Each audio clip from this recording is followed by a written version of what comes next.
بسم اللہ الرحمن الرحیم۔ السلام علیکم طالبات۔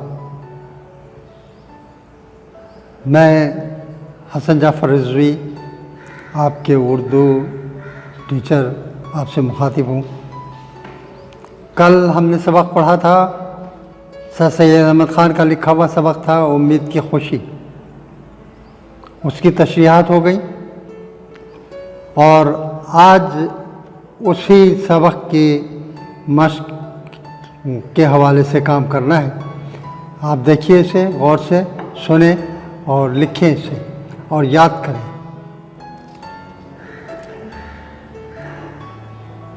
امید کی خوشی میں مشق میں سب سے پہلا سوال ہے، درج ذیل سوالات کے جواب دیجیے۔ اس کا الف سوال ہے، مصنف نے امید کو خوشی کیوں قرار دیا ہے؟ جواب ہے، مصنف نے امید کو خوشی اس لیے قرار دیا ہے کہ انسان مشکل وقت میں یہ آس رکھتا ہے کہ اسے اچھے دن نصیب ہوں گے۔ بے گناہ قیدی رنجیدہ کیوں تھا؟ جواب، بے گناہ قیدی سے مراد حضرت یوسف علیہ السلام ہیں، اور وہ رنجیدہ اس لیے تھے کہ وہ بے گناہ قید تھے، نیز یہ کہ ان کے اپنے والد کا دکھ اور زیادہ تکلیف دے رہا تھا۔ اسی کا جیم ہے سوال، امید ہماری زندگی میں کیا تبدیلی لا سکتی ہے؟ اس کا جواب ہے، امید ہماری زندگی میں بہت بڑی تبدیلی لا سکتی ہے، اور وہ یوں کہ ہم اپنے مستقبل کے بارے میں اچھی سوچ رکھیں اور روشن مستقبل کی کوشش بھی کریں۔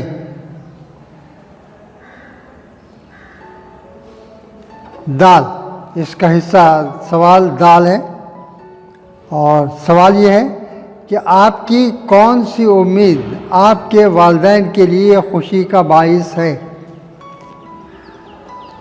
جواب ہے اس کا، ہماری یہ امید کہ ہم کوشش کر کے، محنت کر کے اپنا نام روشن کریں، یہی امید ہمارے ماں باپ کے لیے خوشی کا باعث ہے۔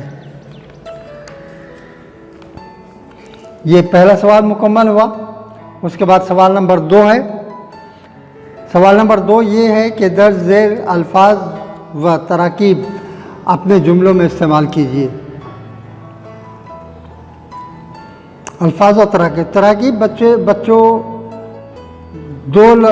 دو تین لفظوں کا مجموعہ ہوتا ہے، جس میں تو اس مجموعے کا جو ایک مفہوم نکلتا ہے، اس مجموعے کو ترکیب کہتے ہیں، الفاظ کا مجموعہ۔ تراکیب اور الفاظ یہ ہیں کہ محنت کا پھل، آتش محبت، یہ لفظ ہے، یہ مرکب اضافی ہے۔ درد کی دوا، خوش الحان، یہ ایک لفظ ہے۔ بے ریا خیال اور کٹھن گھڑی، یہ تراکیب ہیں اور الفاظ ہیں، ان کے جملے بنانے۔ جملوں میں دیکھیے، پہلی ترکیب ہے محبت کا پھل۔ جملہ اس طرح بن رہا ہے، اللہ تعالیٰ ہر ایک کو اس کی محنت کا پھل دیتا ہے۔ محنت کے پھل کو انڈر لائن کر دیں گے۔ اسی طریقے سے دوسرا لفظ بنتا ہے آتش محبت۔ جملہ اس کا ہے، بچے کو تکلیف میں دیکھ کر والدین کی آتش محبت بھڑک اٹھتی ہے۔ آتش محبت کو انڈر لائن کریں گے۔ درد کی دوا، اس کا جملہ اس طرح بن رہا ہے، محنت ہر درد کی دوا ہے۔ درد کی دوا انڈر لائن کریں۔ خوش الحان، لفظ ہے خوش الحان، اس کو جملے میں اس طرح استعمال کیا ہے، خوش الحان پرندوں کی آوازیں چمن کے ماحول کو اور زیادہ خوشگوار بنا رہی تھیں۔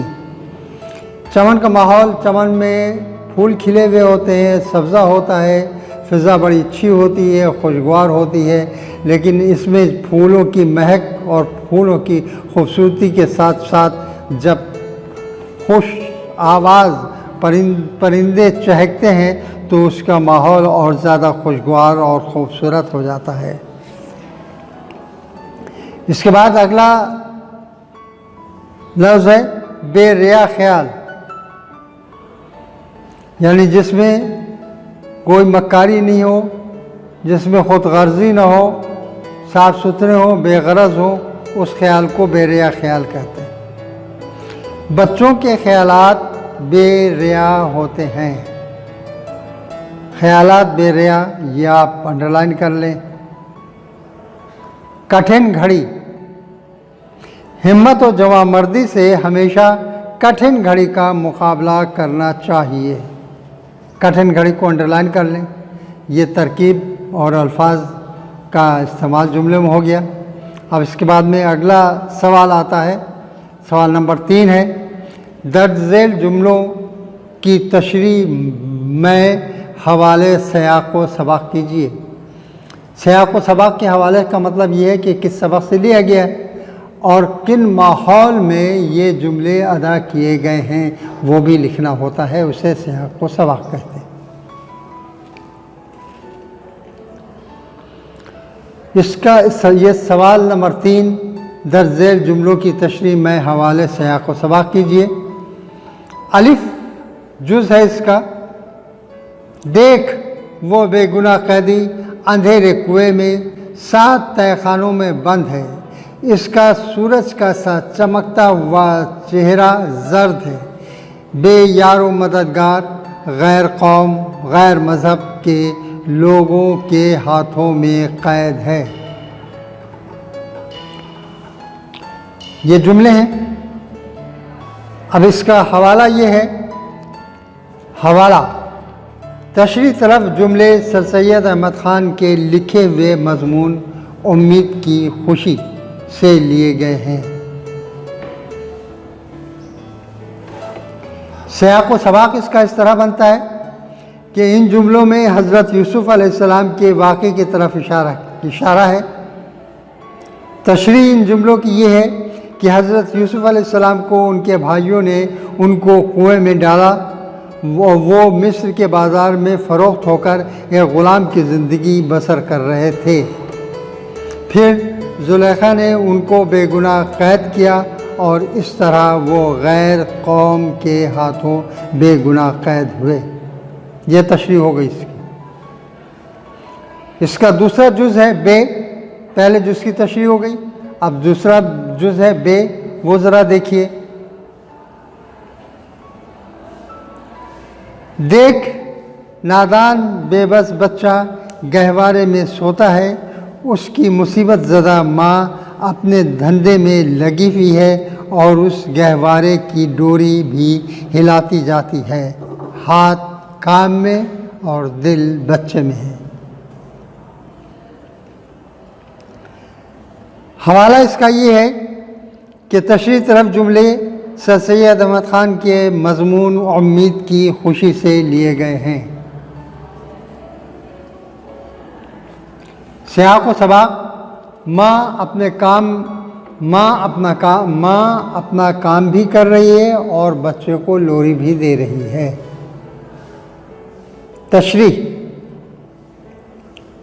ماں اپنا کام بھی کر رہی ہے اور اپنے بچے کو جھولے میں لٹا کر جھولے کی ڈوری ہلاتی جاتی ہے اور بچے کو لوری سنا کر سلا بھی رہی ہے، کام بھی کر رہی ہے مگر دل بچے میں لگا ہوا ہے۔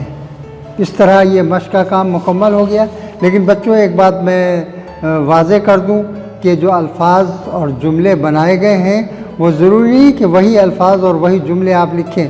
اگر آپ دوسرا جملہ بنا سکتے ہیں تو آپ بنا لیں، اس میں کوئی اعتراض نہیں ہوگا، ٹھیک ہے؟ اور اب اس کے بعد میں تھوڑا سا آپ کے لیے ہوم ورک ہے۔ آپ اپنی کتاب میں